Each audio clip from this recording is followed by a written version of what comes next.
Assalamualaikum warahmatullahi wabarakatuh. Selamat pagi anak-anak hebat. Apa kabarnya hari ini? Waalaikumsalam, baik Kak. Alhamdulillah, semoga kalian semua tetap semangat ya. Yuk kita mulai dengan berdoa bersama agar pelajaran hari ini lancar dan bermanfaat. Berdoa dimulai.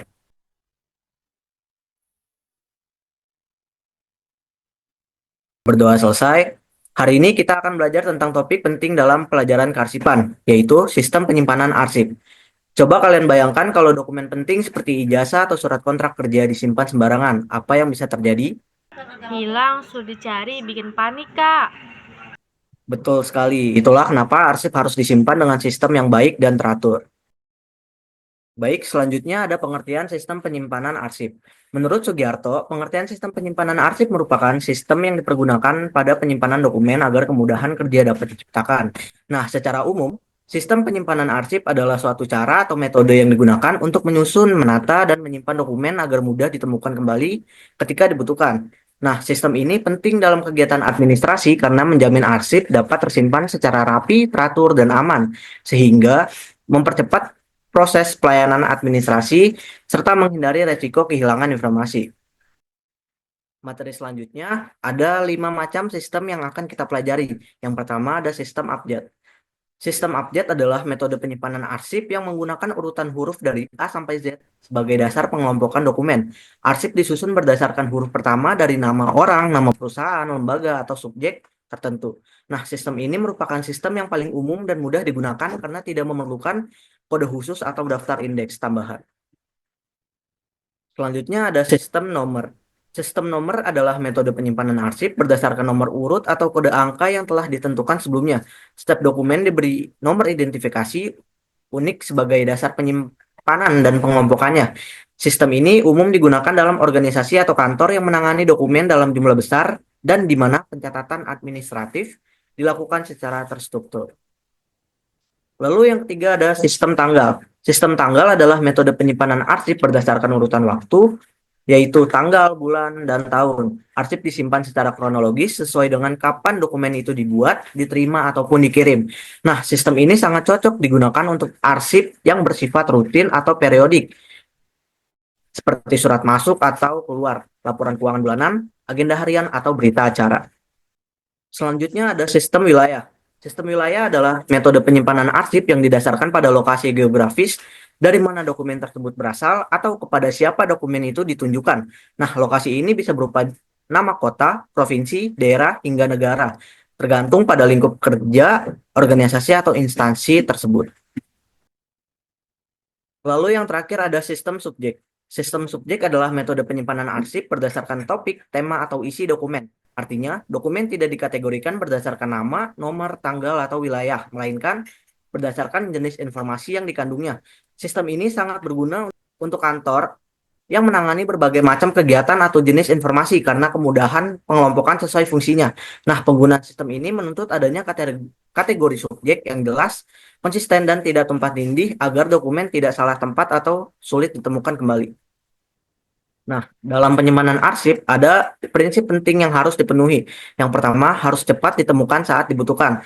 Penataan dokumen harus disusun berdasarkan sistem yang jelas seperti abjad, nomor, atau tanggal sehingga meminimalkan waktu pencarian. Kemudahan akses akan mempercepat proses kerja dan meningkatkan pelayanan administrasi. Lalu yang kedua ada hemat ruang. Sistem penyimpanan harus dirancang untuk menghemat ruang penyimpanan baik fisik maupun digital. Arsip sebaiknya disusun dengan rapi dalam lemari, rak, atau folder yang efisien. Untuk arsip digital, penggunaan penyimpanannya itu bisa berbasis cloud atau server internal yang dapat mengurangi kebutuhan ruang fisik. Lalu selanjutnya ada aman dan terjaga. Arsip harus disimpan pada tempat yang aman dari kerusakan, kehilangan, atau pencurian. Nah, arsip penting perlu dilindungi itu dari kelembapan, api, debu, ataupun akses orang yang tidak dikenal. Lalu selanjutnya ada sistematis dan konsisten. Penyimpanan harus dilakukan dengan cara yang teratur dan mengikuti aturan yang sama secara konsisten. Misalnya jika menggunakan sistem abjad dari awal, maka sampai akhir tuh menggunakan sistem abjad. Lalu yang terakhir ada mudah dipelihara dan diperbaharui.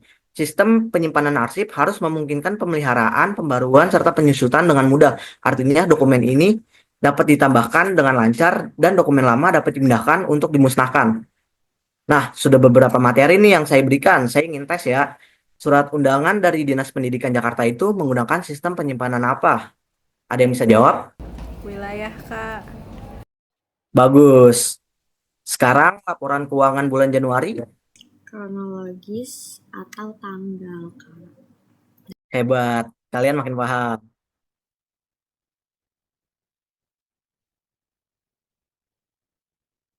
Nah, untuk tugas hari ini, kalian bisa buka link quizzes ini dan kerjakan kuisnya sekarang.